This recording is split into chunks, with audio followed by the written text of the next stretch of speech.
वो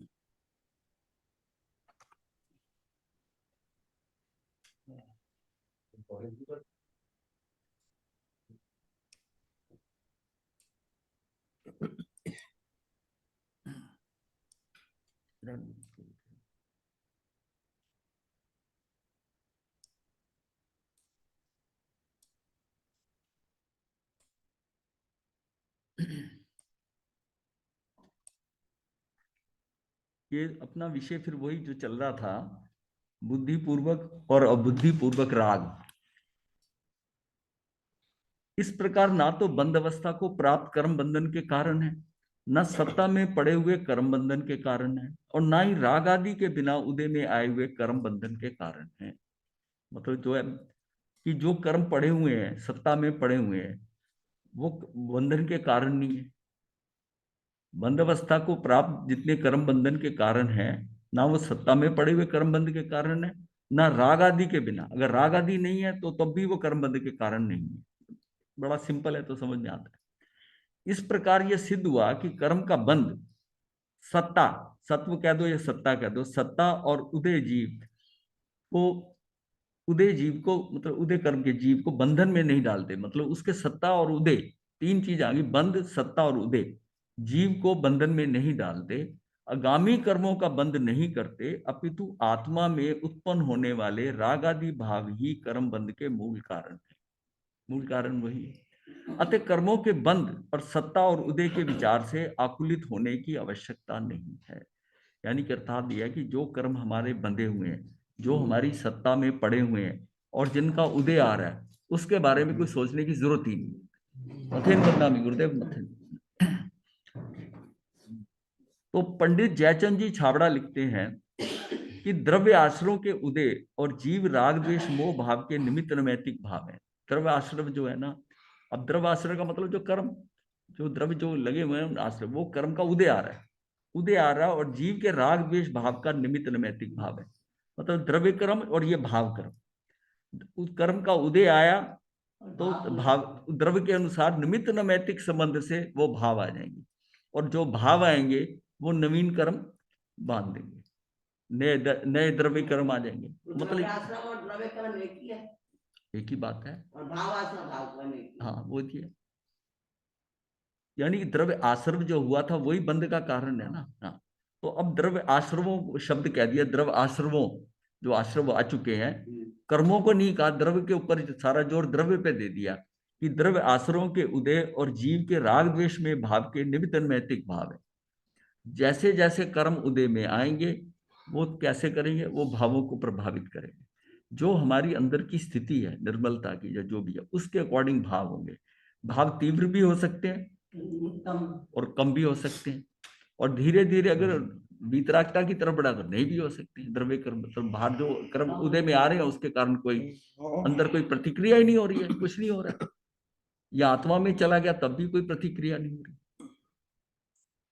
तो द्रव्य आश्रयों के उदय से युक्त हुए बिना जीव के भाव आश्रम नहीं हो सकता। मतलब इसके उदय के होना बिना जीव के भाव आश्रम नहीं हो सकता, और इसलिए बंध भी नहीं हो सकता। द्रव्य आश्रमों का उदय होने पर जीव जैसे उसमें युक्त हो, अर्थात जिस प्रकार उसे भाव आश्रम हो, उसी प्रकार द्रव्य आश्रम नवीन बंध के कारण होते हैं। यदि जीव भाव आश्रम ना करे तो उसके नवीन बंध नहीं होता। तो खेल चिंत मतलब क्या है कि नियंत्रण, अपने भावों को नियंत्रित करना है। और अभी हमारे पास दो फैक्टर हैं, एक पे तो हमारा कंट्रोल है नहीं, वो हमने पीछे बांध के आए हुए हैं, उसका स्थिति बंद होकर वो उदय में आ रहे हैं, उसका तो आप क्या कर पाओगे। अब आप जो कंट्रोल कर सकते हो अपने भावों को कर सकते हो, कि उस उतने भाव में अगर हम समझे कि ये कर्म उदय में आया, जब कर्म उदय में आएगा हमारा तो कोई ना कोई निमित्त आएगा, निमित्त आएगा तो उसको अगर निर्दोष मानते हैं या हम अपने आप को समझ देते हैं कि ये जो स्थिति का परिवर्तन हुआ है ये मेरे कर्म के कारण हुआ है, तो मैंने नवीन कर्म नहीं मानना, मैं उसको एक्सेप्ट करता हूँ। ठीक है, ये मुझे कह रहा है, अपशब्द कह रहा है या मेरी रचना कर रहा है, मेरे बारे में जो कर रहा है वो करने दो, क्योंकि कर्म मेरा उदय में आया हुआ है, क्योंकि वो निर्दोष है। जब तक हम उसको निर्दोष नहीं मानेंगे हम स्थिर नहीं हो पाएंगे। और जैसे मैंने कहा कि नहीं इसने ऐसा किया, वही वही फंसे, वही वो भाव आते ही फंसेगा, वो भाव आया, हाँ वो भाव आते ही फंसेगा। तो सम्यक लेकिन गुरुजी कुछ जगह तो हमें क्लैरिफिकेशन तो करनी पड़ती है ना, ऐसे तो कोई भी हमारे बारे में कुछ भी बोल दे। हाँ बोल दे, कर्मों के अनुसार ही बोलेगा ना। जी आपको क्लैरिफिकेशन किसको देना है? तब क्लैरिफिकेशन देना जब आपने आपको ठीक समझ रहे हो। जी अब जब आपका कर्म उदय में आया तो आप इसका मतलब ठीक नहीं हो। कर्म तो बांधा था ना, जी कर्मों के हिसाब से बात हो रही है। जी कर्म बांधा था तो वो उदय में आ रहा है, जी तो कर्म उदय में आ रहा है तो कोई निमित्त आएगा। तो पाप हाँ? किए थे, गलत तो किया ही था ना। गलत तो कुछ किया था ना, हाँ जी आपको अभी का नजर नहीं आ रहा जी वो, लेकिन पीछे कुछ करके आए हो ना, हाँ जी उसका नतीजा आ रहा है। जी अगर ये हम सोचे कि ये मेरा ही किया धरा है सब कुछ, जी आपको कर्म का नहीं पता चलेगा, आपको निमित्त देख के आएगा, हाँ जी क्योंकि उसका तो आपको नहीं पता चला कि कर्म उदय में हो गया। जी निमित्त आ रहा है आपके लिए, वो ऐसा आपसे बिहेवियर कर रहा है, ऐसा बर्ताव कर रहा है, उसी से हम समझ लो कि कर्म उदय में आ गया है, जी कर्म उदय में आया हुआ है, और ये निर्दोष है, जी ये तो मुझे ही भुगतना है। हाँ जी और मैं इस पे रिएक्शन करता हूँ, मैं इसके बारे में कुछ सोचता हूँ जी या उसका पलटवार करता हूँ, वो तो नया मैं कर्म फंसा बनता नया है। कर्म पेरा फिर बना। जी ऐसे तो मैं कभी मुक्त नहीं हो सकूंगा। अच्छा ये एक्शन तो कभी ना कभी लेना ही है मुझे, जी कि ऐसे मुझे तो कभी हम हो ही नहीं सकते ना, मुझे बिना उस जन्म सिचुएशन को लिए। इग्नोर करना ही पड़ेगा, हाँ जी और वो मेरी स्थिति अंदर की निर्मलता के अकॉर्डिंग होगी। जी ऐसे तो समझने में नहीं आएगा। जो जो हमारे अंदर से उज्ज्वलता होती जाएगी, निर्मलता होती जाएगी, जी तो बाह्य स्थितियां हमको उतना प्रभावित नहीं करेंगी। हाँ जी लेकिन जब तक चंचलता है, अंदर सारी चीजें पड़ी हुई हैं, तो रोकना भी मुश्किल है। हाँ जी तो ये तो अपनी अंदर की स्थिरता के ऊपर बात है। सम्यक दृष्टि के मिथ्यात्व का और अनंतानुबंधी कषाय का उदय न होने से उसे उस प्रकार के भाव आश्रव तो होते नहीं जो तीव्रतम है, क्योंकि उसका मिथ्यात्व चला गया सम्यक दृष्टि के, और अनंतानुबंधी कषाय का उदय न होने से उसे उस प्रकार के भाव आश्रव तो होते ही नहीं है, और मिथ्यात्व तथा अनंतानुबंधी कषाय संबंधी बंध भी नहीं होता। अब उस लेवल का बंध भी नहीं होगा, इतने हायर लेवल का। अब इसके आगे बताया कि शायिक सम्यक दृष्टि की सत्ता में सो मिथ्यात्व का क्षय होने से पहले ही अनंतानुबंधी कषाय का तो विसंयोजन हो गया, वो तो हट गया, क्योंकि जैसी उसको, ये तो शायिक सम्यक दृष्टि की बात हो रही है, जैसे उसको सम्यक दर्शन हुआ था तभी वो तो चला गया था। हाँ, अतः तत्संबंधी अविरति और योग भाव का भी क्षय हो गया होता है। अब उसके बाद में चलते चलते जब शायिक में आ रहे हैं ना, तो शायिक सम्यक दर्शी होते होते उस संबंधी अविरति और योग भाव भी, ये भी उसके साथ चला जाता है, मतलब ये क्षय हो गया होता है, इसलिए उसे इस प्रकार का बंध नहीं होता, नहीं बनता। अब अगर ये शायिक सम्यक दृष्टि की बजाय अगर औपशमिक सम्यक दृष्टि, औपशमिक सम्यक दृष्टि के मिथ्यात्व तथा अनंतानुबंधी के शायद मात्र उपशम में है, मतलब वो क्षय नहीं हुए, सत्ता में तो पड़े हुए हैं पर दबे हुए हैं, सत्ता में। सत्ता में ही होने से सत्ता में रहा हुआ द्रव्य उदय में आए बिना उस प्रकार के बंध का कारण नहीं होता। जब उदय आएगा, जब उदय में आएगा तभी होगा ना, अभी सत्ता में पड़ा तो वो बाहर उपशम करके निर्मल ही है, तभी वो आगे स्थान आगे बढ़ता जाता है, इस प्रकार उसके बंध का कारण नहीं होता। और शायपशमिक सम्यक दृष्टि हो तो शायपशमिक सम्यक दृष्टि को भी सम्यक्त मोहिनी के अतिरिक्त, अब उसके क्या कि एक प्रकृति है, सम्यक दर्शन के लिए 7 प्रकृति है, उसमें से 6 खत्म हो गई, एक जो सम्यक्त की दर्शन मोहिनी का जो तीसरा वाला सबसे स्वच्छ पार्ट है वो उसका उदय में है। सम्यक्त मोहिनी की अतिरिक्त 6 प्रकृतियां विपाक में उदय में नहीं आती, इसलिए उस प्रकार का बंध नहीं होता। अब ये बात क्लियर हो जाती है कि क्यों, मतलब ये बता रहे हैं कि सम्यक दृष्टि का क्यों हम समझते हैं कि कर्म बंध नहीं होता, और जो होता भी है उसको भी नाम मात्र समझ के उसको जगह जगह इग्नोर किया हुआ है, पर होता है। ये बात अपने समझने की है कि कर्मों से निवृत्त मैं सिर्फ 14वें गुण स्थान में होता हूं, 14वें गुण स्थान में होता हूं। 13वें तक साता वेदनी का भी बंध है। इसका मतलब अगर मैं पूर्णता अगर निवृत्ति की बात करता हूं तो फिर मेरी वहां होगी। 10वें गुण स्थान तक मैं 2 कर्मों से निवृत्त होता हूं, मौनी कर्म और आयुष कर्म, और मेरा 10वें गुण स्थान तक सिर्फ 6 ही बंधते हैं, और 11वें से 11वें 12वें 13वें में एक एक बंधता है, और 14वें में कोई कर्म नहीं बंधता। तो अगर मैं कहूं कि कर्म बिल्कुल नहीं बनता तो 14वें में ही होगा ना। तो ये मतलब उसकी न्यूनता के हिसाब से बात की हुई है कि वो कितना बढ़ेगा, यानी कि ये कर्म के बंध आपको अगले भव की तरफ नहीं होगा, ये इतना बंधेगा कि जो पूर्व के बंधे हुए हैं उनके खत्म होते होते ये भी खत्म हो जाएगा। इसलिए उसको उसको अकाउंट फॉर नहीं करते कि भाई ये इसको मुझे ये कर्म बंध गया, बंधेगा तो इतना हल्का बंधेगा। हल्का एकदम। हाँ हाँ एकदम। अवृत्ति सम्यक दृष्टि इत्यादि ने जो चरित्र मोहनी का उदय विद्यमान है, उसमें जिस प्रकार जीव युक्त होता है उसी प्रकार उसे नवीन बंध होता है। अब अवृत्ति सम्यक दृष्टि का जो चरित्र मोहनी है, अब उसका अनंत अभी चरित्र मोहनी तो उसका अभी पड़ा हुआ है ना, 3 चौकड़ियां तो पड़ी हुई हैं उसकी, तो उसी प्रकार उसे नवीन बंध होता है। इसलिए गुण स्थानों के वर्णन में अवृत्ति सम्यक दृष्टि आदि गुण स्थानों में अमुक अमुक प्रकृतियों का बंध कहा है, किंतु ये बंध अल्प है, इसलिए उसे सामान्य संसार की अपेक्षा से बंध में नहीं गिना जाता। तो इतना ना क्या फिर आप हाँ, सम्यक दृष्टि चरित्र मोहनी के उदय में स्वामित्व भाव से युक्त नहीं होता। मतलब जो है कि अगर सम्यक दृष्टि चरित्र मोहनी के उदय से स्वामित्व भाव नहीं आता उसका, कि मेरे मेरे मैंने, भाव, हाँ, मैंने। वह मात्र अस्थिरता रूप से युक्त होता है। हाँ, उसमें अस्थिरता जरूर है, मतलब भाव जो है ना अस्थिर हो जाता है, जब सिचुएशन आती है ना थोड़ा स्थिर होता है, चाहे वो बात को अपने आप को संभालता है, पर एक बार स्थिर तो हो जाता है। वह मात्र अस्थिरता रूप से युक्त होता है, और स्थिरता रूप युक्तता निश्चय दृष्टि से युक्तता ही नहीं है। उसको उसको निश्चय दृष्टि में नहीं लेते, क्योंकि जितना स्थिर हुआ और बाद में वो संभल जाएगा, पर स्थिर हुआ। इसलिए सम्यक दृष्टि के राग द्वेष मोह का अभाव कहा गया है। उसका भी अभाव है, कि उसको अगर मान लिया कहीं पर वो स्थिर हुआ भी, तब भी वो संभाल लेता है अपना, क्योंकि धीरे धीरे उसका सारा प्रयास यह कि मेरी अस्थिरता रुके। जो साधना उसकी होगी कि जो जहां अस्थिर है वो स्थिरता रोकता जाएगा। जब तक जीव कर्म का स्वामित्व रखकर कर्मोदय में परिणमित होता है, तब तक ही कर्म का कर्ता कहलाता है। जब तक मैं ये कहता हूं ना कि मैंने किया, मेरे, वो उस तब है। ये कर्म का बंध भी मैं नहीं करता, लेकिन ये मिथ्या दृष्टि को कारण ये होता है, कर्म मैं करता हूँ, राग द्वेष मैं करता हूँ। की क्या बात बताई? हाँ जी, 3 की तो बात समझ में आ गई। हाँ जी, क्षायिक, क्षयोक्षणिक और हाँ जी, अक्षणिक। हाँ जी। ये अव्यक्त, अवृत्ति अव्यक्त सम्यक दृष्टि जीव जो है ना, उसका चरित्र मोहनी का तो है ना, स्थिरता तो आएगी ना, उसमें अस्थिरता आएगी।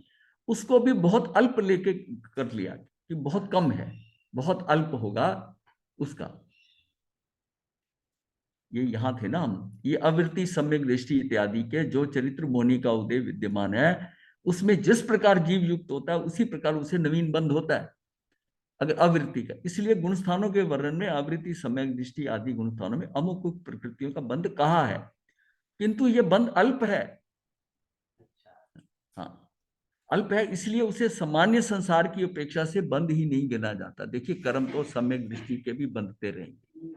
बात वो हो रही है कि सबसे बढ़िया उसकी भाव में एक कर्म इतना हल्का बंधेगा, जो त्रिमोनी में उसके हल्के बंधेंगे, और उसमें क्या कि उसमें कर्ता भाव नहीं होना चाहिए, स्वामित्व भाव नहीं होना चाहिए, तब उसके कर्म जो है बहुत ही अल्प होंगे। हाँ, तो 41 प्रकृतियां चली गई ना। हाँ, 41% बहुत ही अल्प है, क्योंकि वो जो सारे जो बांधने वाले हैं वो सारे तो है मोह के अंदर, जो है मिथ्यात्व चला गया, सबसे अनंत अनुबंधी कषाय की चौकड़ी चली गई, और बताया कि उसकी विरति अविरति चली गई, योग चले गए, योग चले गए, योग चले गए, सैकड़ों में रह गए। हाँ हाँ, सैकड़ों में रह गए। अगर उसके होगा तो हल्का बड़ा प्रमाद रह जाएगा, वो भी उसके वो चरित्र मोहनी के कारण उसका प्रमाद रहेगा। सम्यक दृष्टि चरित्र मोहनी के उदय से स्वामित्व भाव से युक्त नहीं होता, वह मात्र अस्थिरता रूप से युक्त होता है। इसलिए स्थिरता रूप युक्तता निश्चय दृष्टि में युक्तता ही नहीं है, इसलिए सम्यक दृष्टि के राग द्वेष मोह का अभाव कहा गया है। जब तक जीव कर्म के स्वामित्व रखकर कर्मोदय में परिणमित होता है, तब तक ही वह कर्म का कर्ता कहलाता है। उदय का ज्ञाता दृष्टा होकर पर के निमित्त से मात्र अस्थिरता रूप परिणमित होता है।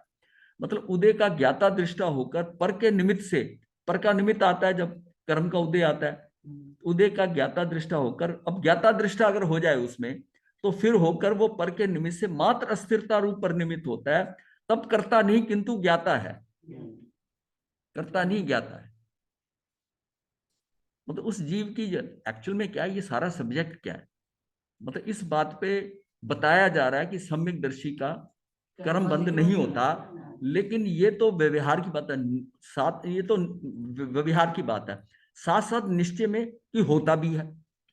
दोनों चीजें चल रही है हर सारे इशू में, कि मतलब वो बुद्धिपूर्वक नहीं बांधता, अब बुद्धिपूर्वक बांधता, अब बुद्धिपूर्वक बनते हैं वो चरित्र मोहनी के बनते हैं, बुद्धिपूर्वक जो है वो नहीं बांधता, वो उसके दर्शन मोहनी के। लेकिन इसको बताते हुए कि वो नहीं बांधता, अगर बांधता है तो अल्प बांधता है, वो बांधता है तो वो आगे उसके भवों में दिक्कत नहीं करता। सम्यक दृष्टि एक प्रश्न हाँ हाँ प्रश्न ये है कि बहुत से लोग हैं हाँ जो कि पचखान वगैरह करते हैं, हाँ हाँ यानी आवृत्ति हाँ नहीं है, हाँ। तो उनके क्या उग्र कर्म बंधन नहीं होते? नहीं, भरंग नहीं, सम्यक दृष्टि की बात हो रही है, आवृत्ति की बात नहीं। सम्यक दृष्टि है जो, देखिए सम्यक दृष्टि का एक और बात बता दूं, सम्यक दृष्टि का जो सबसे बड़ी चीज है ना उसके हाथ में, कि उसका आयुष बंद अगर नहीं हुआ, अगर आयुष बंद नहीं हुआ और उसको सम्यक दर्शन हो गया, तो उसको अशुभ, देखिए वो अशुभ प्रकृतियों में भी लगा है, उसको भोग की सारी चीजें उसकी स्थिर आम आदमी की तरह वैसे रह रही है, लेकिन उसके पास एक प्लस पॉइंट है, उसका आयुष बंद अशुभ भाव में होता ही नहीं। होता ही नहीं। ये बहुत बड़ी चीज है कि उसको सम्यकदर्शी होने के बाद आयुष बंद नहीं बना, जिसमें उसका शुभ भाव होगा। अगर आयुष बंद बनना होगा तो शुभ भाव में ही बनेगा, अशुभ में बनेगा ही नहीं। और शुभ की क्रियाएं वो करते हुए भी उसका आयुष बंद नहीं होगा, तो उसको क्या नुकसान है? तो सारी ये चीजें ये शुभ होगी। ये बहुत बड़ा फैक्टर है, बहुत बड़ा फैक्टर है कि उसकी आयुष, अगला आयुष जो है किसी अशुभ प्रकृति को करते हुए भी उसका आयुष बंद नहीं बनेगा। मतलब वही बात आती है कि भोगते हुए भी अभोगी वाली बात है। सबसे बड़ा इस फैक्टर का है कि उसका आयुष बंद नहीं होगा। इसलिए इसकी इसकी कितना महत्व है। और उसका अगर आयुष 2/3 पे बंध रहा है, आयुष 2/3 के ऊपर इन जनरल जो है सामान्यता वो बंधता है 2/3 के ऊपर, तो जीव को अपनी स्थिति को कैसे संभालना है? ये जो हमारे अंदर भ्रांति आ गई है कि हम बुढ़ापे में कर लेंगे। अरे सम्यक दर्शन के लिए आपको पुरुषार्थ पहले करना है, किसी और को तप या उस और किसी चीज के पीछे लगना है। ये आ गया, फिर तब भी करो, कुछ भी करो, आपकी स्पीड तेज हो जाएगी, आपको रिजल्ट ज्यादा मिलेंगे, और आपका आयुष अशुभ नहीं बन सकता किसी हालत में। और हमने क्या करा कि इस बात को फैक्टर नहीं किया, और ना ही इस बात के ऊपर साधु संतों ने भी जोर दिया। उन्होंने उसको क्रियाओं में लगाकर उसके प्रत्याख्यान कर, ये छोड़, ये कर, समाय कर, इसमें लगा दिया। अगर उसको ये हो कि तू 7 प्रकृतियां संभाल पहले, मिथ्याव से लेकर और अनंतानुबंधी कषाय की चौकड़ी तोड़, ये 7 को करके और किसी तरीके से सम्यक दर्शन का पूरा प्रयास कर। और जब तू अगर सम्यक दर्शन हो गया, तेरी अशुभ का तो तेरा काम खत्म हो गया। अब तू सारी चीजें, तेरे कर्म तो उदय में आएंगे, तू उनको भोगते हुए भी तेरा जो है ना, तेरे उतने प्रगाढ़ कर्म नहीं बनेंगे, तेरे उसको नाम मात्र बनेंगे और अल्प होंगे।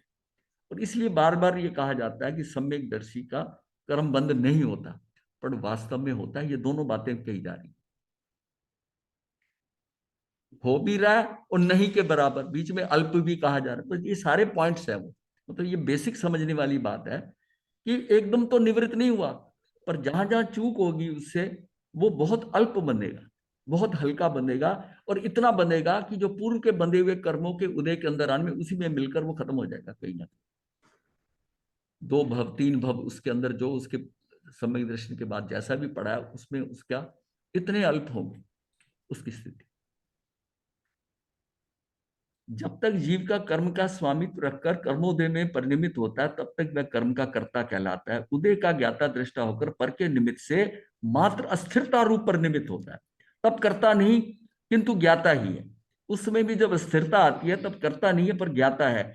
इस अपेक्षा से सम्यक दृष्टि होने के बाद चरित्र मोहनीय कर्म के उदय रूप परिणमित होते हुए भी उसे ज्ञानी और अबंधक कहा गया है। मतलब चरित्र मोहनी के उदय रूप परिणमित होते हुए भी उसे ज्ञानी और अबंधक कहा गया है।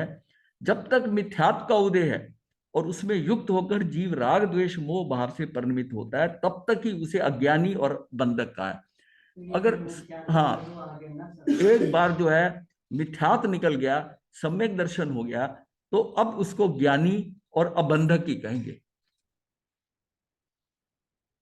मिथ्या किस सीमा तक निकला है वो हाँ, वो मैटर करता है। वो मैटर करता है।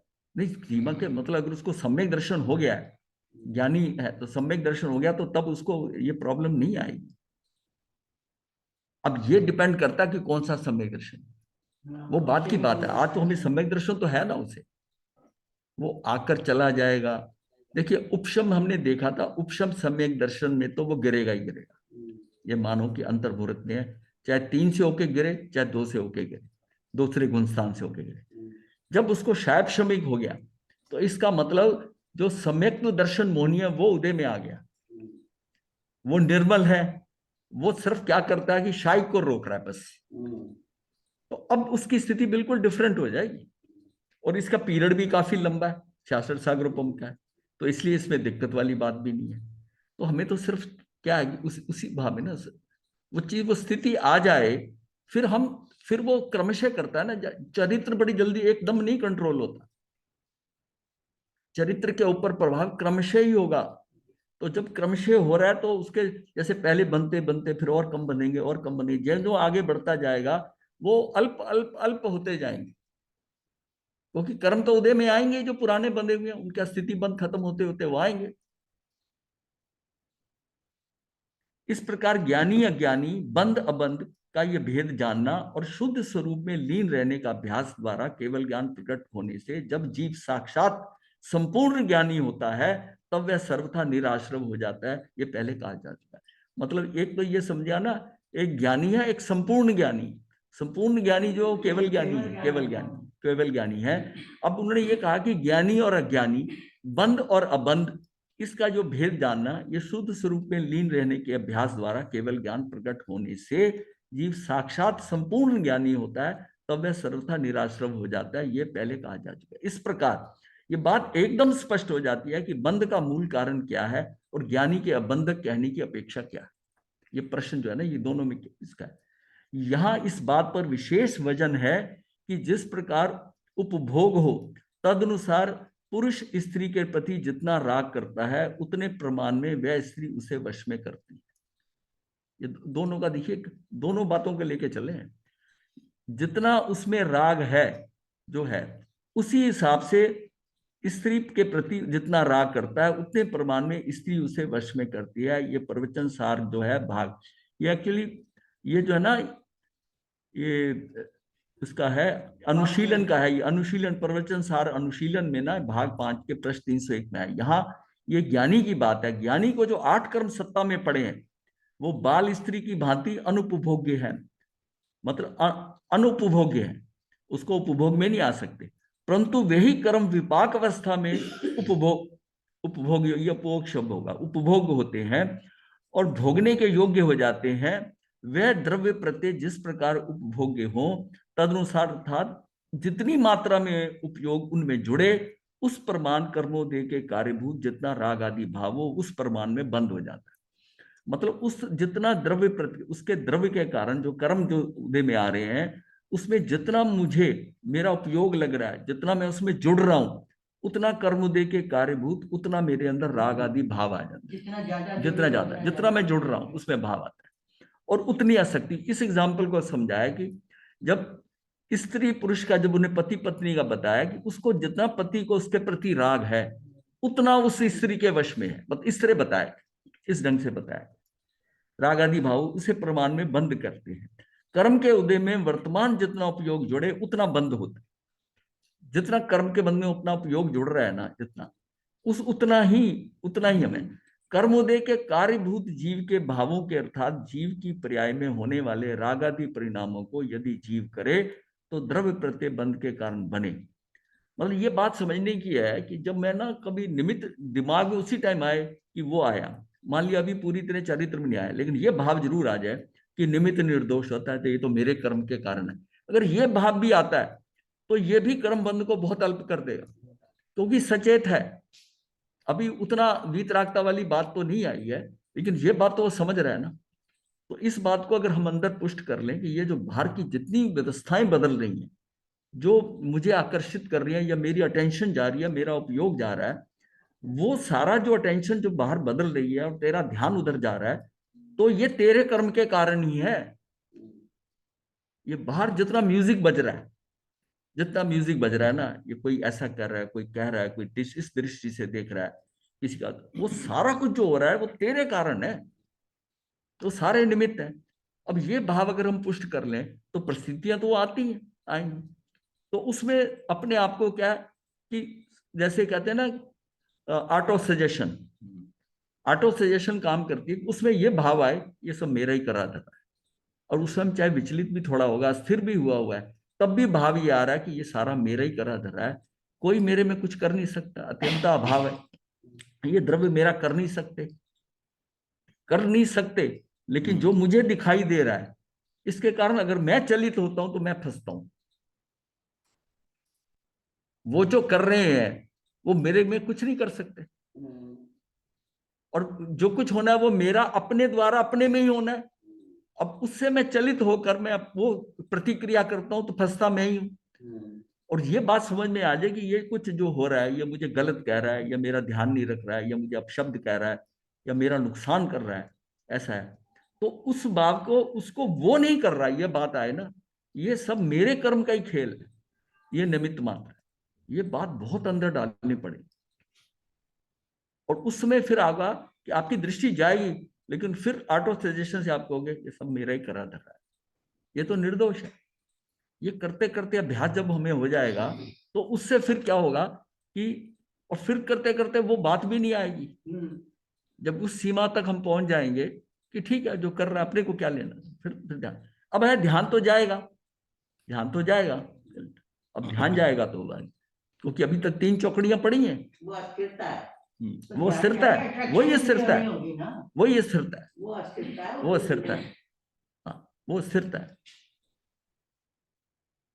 अब ये अगर हम भाव पक्का कर लेते हैं ना, और ये धीरे धीरे होगा, हम धीरे धीरे, जैसे हम इसी चीज को हम बार बार कह रहे हैं, ये निमित्त निर्दोष ये वाला पॉइंट हम क्यों बार बार करते हैं, इसलिए करते हैं कि ये हम सबके अंदर वो पक्का हो जाए, पक्का हो जाए कि बाहर का जो परिवर्तन है तो उससे डिस्टर्ब मत हो, बिल्कुल तुझे होने की जरूरत ही नहीं। हाँ, अच्छा वो उसको मान, वो निर्दोष है, वो भी उसका क्षणिक उपादान, वो उसमें जो गड़बड़ हो रही है तेरे कारण हो रही है, तेरे कारण हो रही है।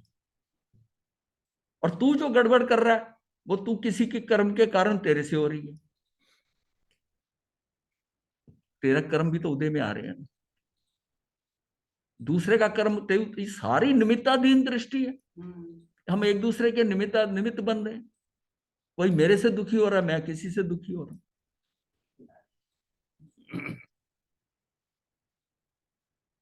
कर्मों दे के कार्यभूत जीवों के भावों का अर्थात जीव की पर्याय में होने वाले राग आदि परिणामों को यदि जीव करे तो द्रव्य प्रतिबंध के कारण बने, किंतु ज्ञानी जीव को तो राग द्वेष मोह है ही नहीं, है ही नहीं, इसलिए उसके अभाव में ज्ञानी को द्रव्य प्रतिबंध के कारण नहीं होते। यहाँ ये बात मिथ्यात्व अनंतानुबंधी राग द्वेष मोह की अपेक्षा से कही गई है। अपनी आत्मा के आनंद के स्वाद के अस्वादी ज्ञानी जनों को बंधन के कारणभूत मिथ्यात्व सहित राग द्वेष मोह होते ही नहीं है, उनकी दृष्टि आत्मा पर है, उनके स्वरूपाचरण भी है, स्वरूपाचरण में भी है, उसमें रम रहे हैं, अपने आत्मा में रम रहे हैं। इस कारण ज्ञानी को निराश्रव कहा है। ज्ञानी को अस्थिरता का अल्प राग है, अस्थिरता का अल्प राग है, तथा उसके द्रव्य कर्मों में भी अल्प बंध व अल्प स्थिति पड़ती है, किंतु ज्ञानी को संसार में दीर्घ काल तक परिभ्रमण करना पड़े ऐसा कर्म का बंध नहीं होता। यह भी प्रवचन सार अनुशीलन के अंदर भाग 5 पे ही आया हुआ, 300 तो 303। शांतिनाथ भगवान, मतलब भगवान शांतिनाथ, कुंथुनाथ, अरनाथ, ये तीनों तीर्थंकर कामदेव और चक्रवर्ती थे। इन्होंने सांसारिक राग में कृतत्व और कृतत्व बुद्धि का तो त्याग कर ही दिया था, उससे लाभ होने की मान्यता का भी त्याग कर दिया था कि ये मतलब इन्होंने ये उसका उससे भी कृतत्व और कृतत्व बुद्धि जो है इसका भी त्याग कर दिया था, और इसके त्याग से जो लाभ होने की मान्यता का भी त्याग कर दिया था। हाँ हाँ, उन्हें राग होता तो अवश्य था, परंतु उससे लाभ मानने की बुद्धि यानी कि मान्यता का नाश हो गया था। इस अपेक्षा से उन्हें ग्रस्त दशा में भी निराश्रव कहा है। अस्थिरता का जो अल्प राग होता है वह यहाँ गौण है। आचार्य अमरचंद्र जी इसी भव का पोषक एक कलश काव्य की 118 गाथा में लिखते हैं, जो इस प्रकार है। पूर्व में जो द्रव्य प्रतिबंधे थे अब वे सभी काल पाकर उद्दित होंगे सुप्त सत्ता में अभी, यद्यपि वे हैं अभी पर राग द्वेष अभाव से अंतर अमोही ज्ञानियों को बंद होता नहीं। ये 118वीं गाथा है इनकी। यद्यपि अपने समय का अनुसरण करने वाले अपने अपने समय में उदय में आने वाले पूर्वबद्ध द्रव्य प्रत्यय अपनी सत्ता को नहीं छोड़ते, तथापि सर्व राग द्वेष मोह का अभाव होने से ज्ञानी के कर्म बंध कदापि नहीं होता, उसके नहीं होता। उक्त कलश का भाव खोलते हुए पंडित जयचंद जी छाबड़ा भावार्थ में लिखते हैं, ज्ञानी के भी पहले अज्ञान अवस्था में बांधे हुए द्रव आश्रव सत्तावस्था में विद्यमान है और वह अपने उदय काल में उदय में आते रहते हैं, किंतु वे द्रव्य आश्रव ज्ञानी के कर्म बंध के कारण नहीं होते, क्योंकि ज्ञान समस्त राग द्वेष मोह भावों का अभाव है। यहाँ समस्त राग द्वेष मोह का अभाव बुद्धि पूर्वक राग द्वेष मोह की अपेक्षा से समझना चाहिए। मतलब ये जो अभाव हो गया, बुद्धि पूर्वक तो कुछ नहीं बंधेगा उसका। हाँ, पांडे राजमल जी की कलश टीका में इसी बात को इसी प्रकार स्पष्ट करते हैं कि भावार्थ इस प्रकार है, कोई अनादि काल का मिथ्या दृष्टि जीव काल लब्धि को प्राप्त करता हुआ सम्यक गुण रूप परिणमा चरित्र मोहनी कर्म की सत्ता विद्यमान है, उदय भी विद्यमान है, पचेंद्री विषय संस्कार विद्यमान है, भोक्ता भी है, भोक्ता हुआ ज्ञान गुण के द्वारा वेदक भी है। तथापि जिस प्रकार मिथ्या दृष्टि जीव आत्म स्वरूप को नहीं जानता, कर्म के उदय को आप कर जानता है, इससे इष्ट अनिष्ट विषय सामग्री को भोगता हुआ राग द्वेष करता है, इससे कर्म का बंधक होता है। उस प्रकार सम्यक दृष्टि जीव नहीं है। सम्यक दृष्टि वैसा नहीं करेगा। सम्यक दृष्टि जीव आत्मा को शुद्ध स्वरूप अनुभवता है, मतलब अनुभव करता है। जीव आत्मा को शुद्ध स्वरूप अनुभव करता है। शरीर आदि समस्त सामग्री को कर्म का उदय जानता है। यह भी पता है कि ये शरीर आदि सर्व कर्मों के उदय के जानता है। आए उदय को खपाता है, आता है, परंतु अंतरंग में परम उदासीन है। इसलिए सम्यक दृष्टि जीव को कर्म बंध नहीं है। ऐसी अवस्था सम्यक दृष्टि जीव के सर्वकाल नहीं, मतलब यह अवस्था पर सारे काल नहीं होती उसकी। मतलब कभी, मतलब उदासीन जब होता है तब भी कर्म बंध होता है। अगर हम उदासीन रहते हैं, उदासीन में, तो उसके तो निर्लय, मतलब ये होता है ना, उनसे बिल्कुल ही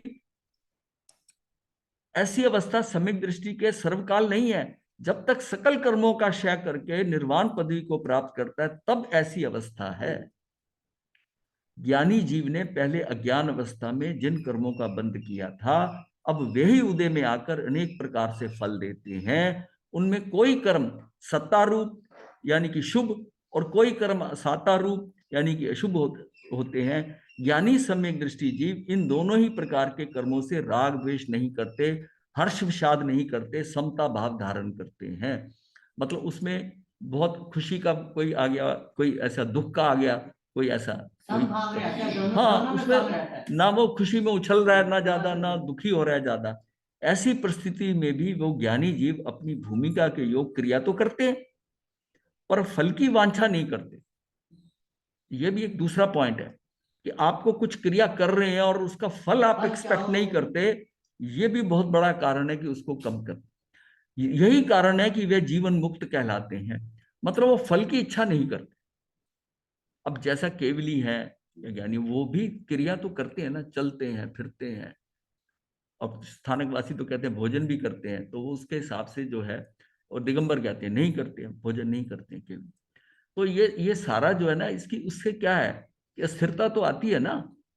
कैसे आती है? वो उसका भाव नहीं करते। जो कर्म उनके उदय में आ रहे हैं उससे वो वैसी फल की वांछा नहीं करते। अब उनको भाव आ गया कि भाई गौशालक आएगा तो शिष्यों को पहले ही बोल दिया कि वो आकर कुछ बोलेगा, जो भी आपने कोई प्रतिक्रिया नहीं करनी। तो उन्होंने बोला वो क्या, फिर किसी ने प्रश्न किया कि क्या वो इतना सक्षम है कि वो तेजोलेशिया छोड़ सकता है, कर सकता है? बोले हाँ कर सकता है, वो कर सकता है, इतना सक्षम है। लेकिन आपने किसी ने नहीं बोलना। कहा यह आता है कि जो दोनों संत थे, हाँ वो वहां थे नहीं, गोष्ठी में गए, उनको नहीं पता चला। और जिस समय वो आगे खड़े हुए, बाकी तो सब चुप थे कि भगवान ने बता दिया कि कुछ मत कहना, उसको करने देना जो करना है। तो ये मतलब है ना, यानी मतलब वो क्या है कि उस भूमिका में ऐसी परिस्थिति में योग क्रिया तो करते हैं। अब भगवान ने क्रिया तो करी ना, सबको वार्न किया ना, क्रिया तो करते हैं पर फल की वांछा नहीं करे। ये ऐसा हो जाएगा, उन्होंने फल फूल नहीं कहा, बट एक्चुअल में केवल है तो उनको पता है कि दो जन पे होगा। तो यही कारण है कि वे जीवन मुक्त कहलाते हैं। इन ज्ञानियों को आश्रम नहीं होता, ये कहा जाता है। वे ज्ञानी जीव मिथ्या से जुदा होते हैं, मिथ्या से अलग होते हैं, शुद्धता सहित होते हैं, शुद्धता में होते हैं, इसलिए उनको नहीं। स्वामी जी कहते हैं कि ज्ञानी के अज्ञान अवस्था में बंधे हुए तथा वर्तमान में सत्ता में विद्यमान पूर्व के जड़ कर्म अपने स्वयं समय में उदय में आते रहते हैं, परंतु वे द्रव्य आश्रम उदय काल में ज्ञानी को नवीन कर्म बंध के कारण नहीं होते, क्योंकि श्रद्धा की अपेक्षा ज्ञानी के संपूर्ण राग द्वेष मोह का अभाव है। यहां जो सकल राग द्वेष मोह के अभाव की बात कही है, इसका अर्थ केवल मिथ्यात्व व तद बिना भावी अनंतानुबंधी राग द्वेष मोह का अभाव जो है ना, ये अभाव समझना, इसको समझना।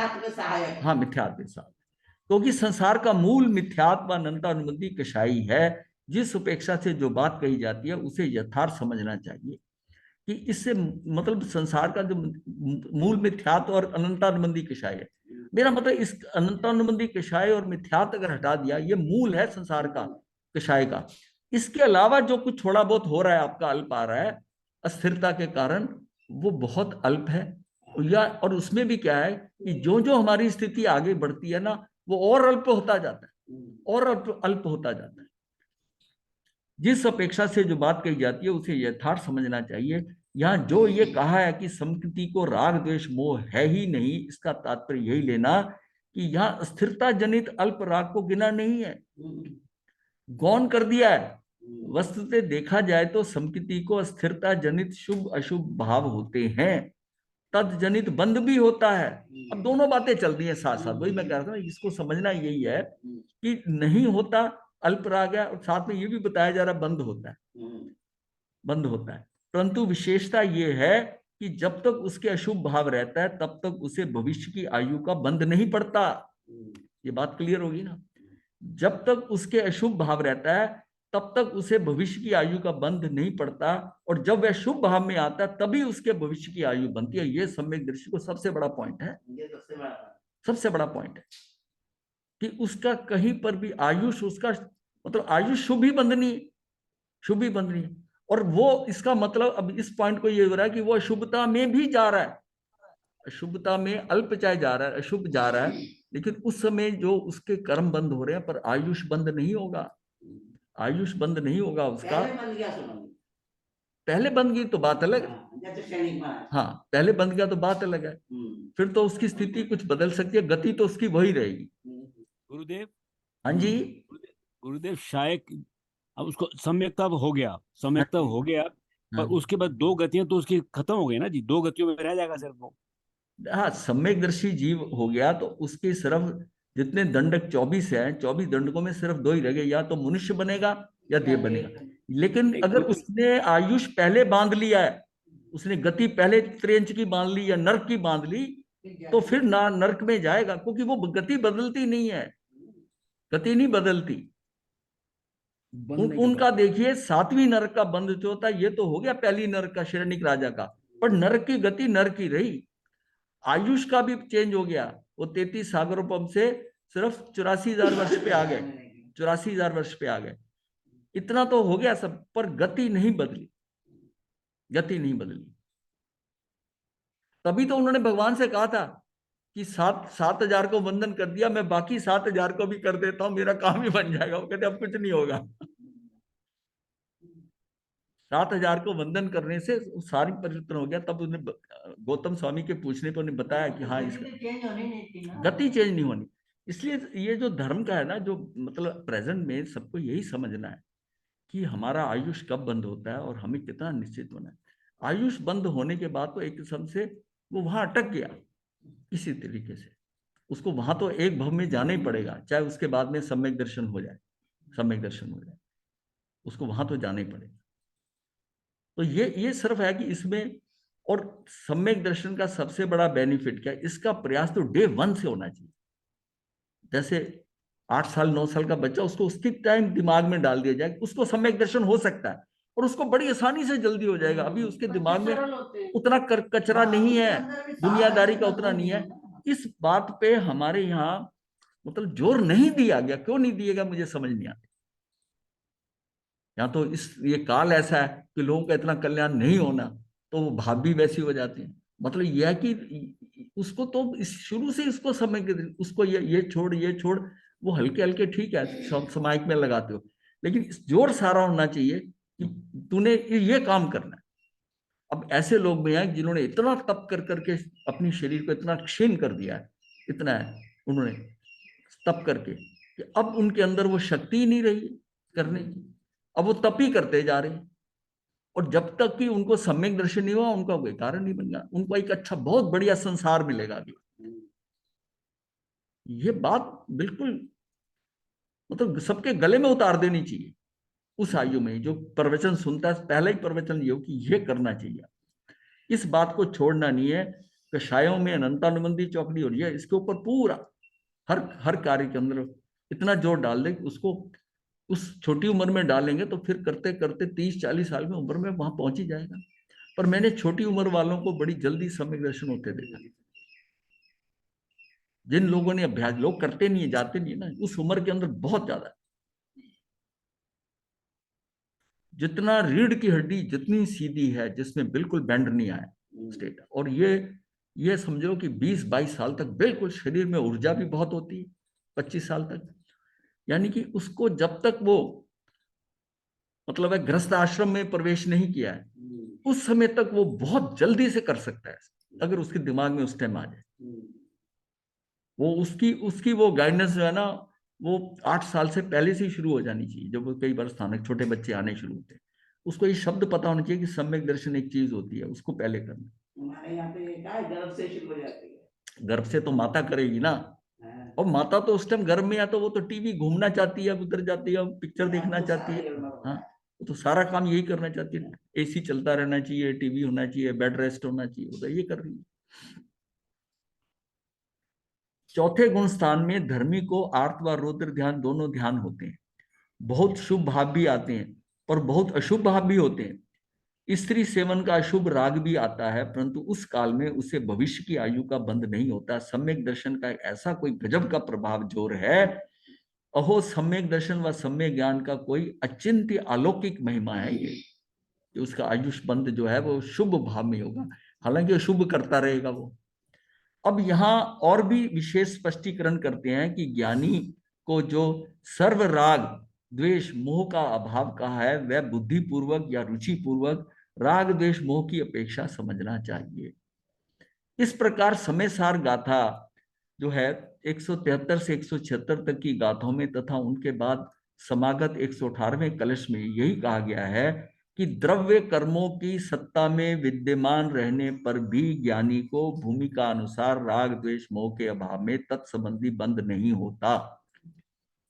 इसी कारण उसे अबंधक कहा जाता है। पर पदार्थों में हित का भाव राग है, अनहित का भाव द्वेष है, और पर पदार्थों में अपनेपन का भ्रम उत्पन्न करने वाला भाव मोह है, तथा इन तीनों विकारों से रहित निर्मल भाव सम्यक ज्ञान है। ये तीनों इंपॉर्टेंट हैं। पर पदार्थों में हित का भाव राग है, अनहित जो है का भाव द्वेष है, और पर पदार्थों में अपनेपन का भ्रम उत्पन्न करने वाला भाव मोह है। ये मेरे हैं, ये भाव मोह है, तथा इन तीनों विकारों से रहित निर्मल भाव जो होता है वो सम्यक ज्ञान है। राग द्वेष और मोह ये तीनों आत्मा का मैल है और आश्रव का कारण है।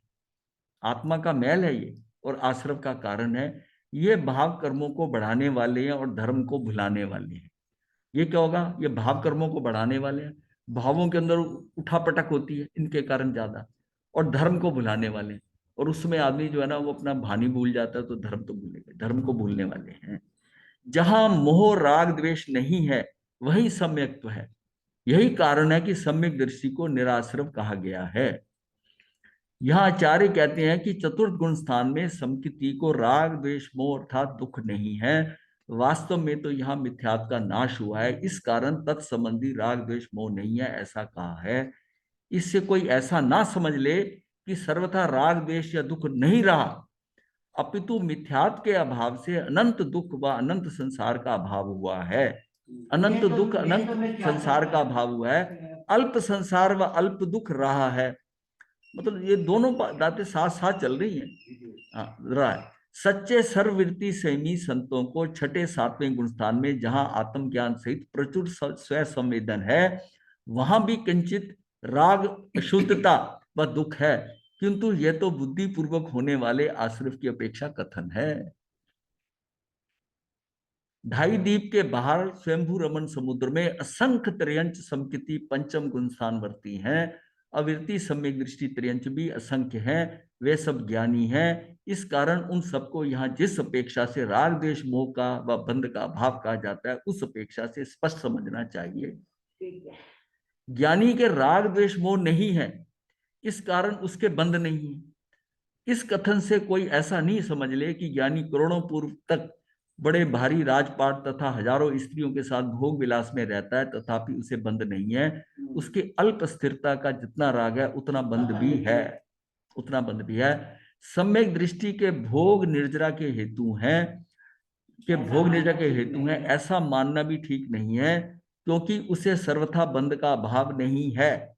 सर्वथा निर्जरा हो जाती हो ऐसा नहीं है, बल्कि उसे मिथ्यात्व अनंतानुबुद्धि कषाय नहीं है, तथा उसे संसार का कारणभूत बंध का अभाव होने से निर्जरा है, ऐसा कहा गया है।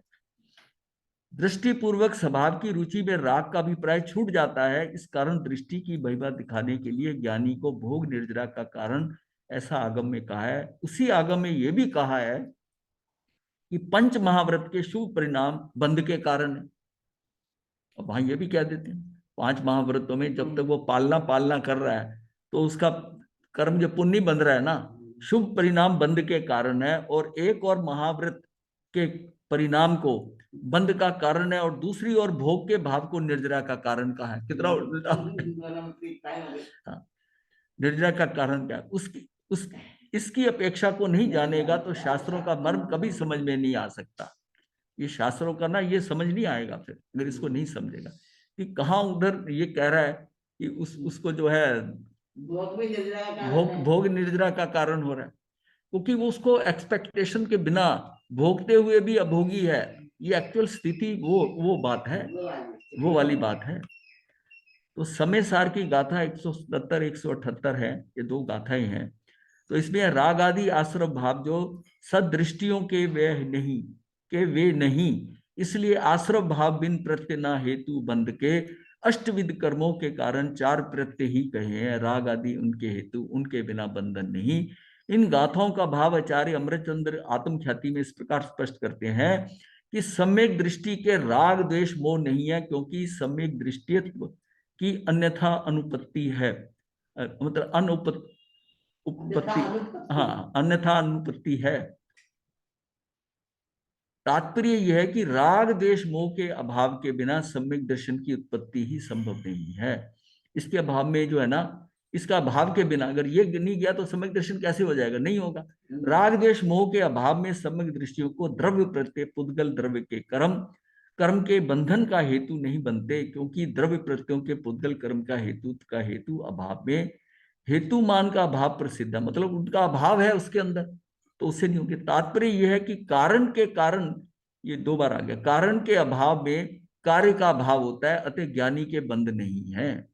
ध्यान रहे, यहाँ जो सम्यक दृष्टियों को मोह राग द्वेष का अभाव बताया गया है, उसमें मिथ्यात्व और अनंतानुबंधी क्रोध मान माया और लोभ ही लेना चाहिए, क्योंकि सम्यक दृष्टियों को इनका ही अभाव होता है।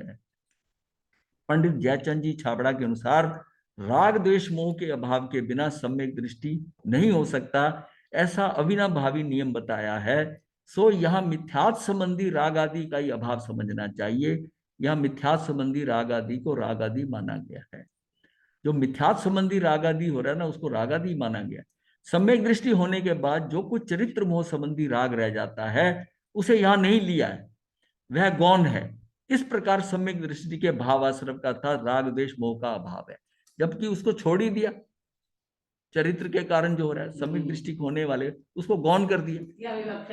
हाँ, सम्यक दृष्टि को ज्ञानी कहा जाता है, वह योगी है। मुख्यतः 3 अपेक्षाओं से लेकर प्रयुक्त होता है। प्रथम तो जिसे ज्ञान हो वह ज्ञानी कहलाता है। इस प्रकार सम्यक ज्ञान की अपेक्षा, सामान्य ज्ञान की अपेक्षा से सभी जीव ज्ञानी है उसका। दूसरे नंबर पे क्या है, यदि सम्यक ज्ञान और मिथ्या ज्ञान की अपेक्षा से विचार किया जाए तो सम्यक दृष्टि को तो सम्यक ज्ञान होता है, इसलिए सम्यक दृष्टि ज्ञानी है और मिथ्या दृष्टि अज्ञानी है। और तीसरा क्या है, संपूर्ण ज्ञान और अपूर्ण ज्ञान की अपेक्षा से विचार किया जाए तो केवली भगवान ज्ञानी है और छद्मस्त अज्ञानी है। सारे स्टेप्स आ गए ना। वो अज्ञानी है क्योंकि सिद्धांत में 5 भावों का कथन करने पर 12वें गुण स्थान तक अज्ञान भाव कहा है। 12वें तक जो गया सिद्धांत ने ये कथन करने मतलब 12वें गुण। हाँ हाँ हाँ। उक्त संदर्भ में स्वामी जी लिखते हैं कि यहाँ सब कथन मिथ्यात्व व अनंतानुबंधी विषय की उपेक्षा से समझना चाहिए। सम्यक दृष्टि को राग आदि नहीं है, इसका अर्थ इतना ही है कि उसके अनंतानुबंधी राग द्वेष नहीं है, जो अनंत संसार का कारण है, जो अनंत संसार का कारण है। और हाँ, उस मिथ्यात्व का व राग द्वेष को यहाँ आश्रव कहा है, वह आश्रव सम्यक दृष्टि को नहीं है। इस कथन को जानकर कोई अपनी स्वच्छंदता का बचाव करे कि हम में जितनी अस्थिरता है उतना राग है होता है, ऐसा बचाव करने वाला वास्तव में सम्यक दृष्टि नहीं है। सम्यक दृष्टि को जो किंचित अस्थिरता है वह चरित्र का दोष है तथा उससे उसे अल्प बंध भी है। 10वें गुण स्थान तक जहां अबुद्धि पूर्वक राग है, वहां भी मोह व आयु कर्म के सिवाय कर्मों का बंध है। बाकी कर्म का तो बंद हो रहा है ना, उसके अलावा जो है। तो इसमें जो है ना लास्ट में ये आता है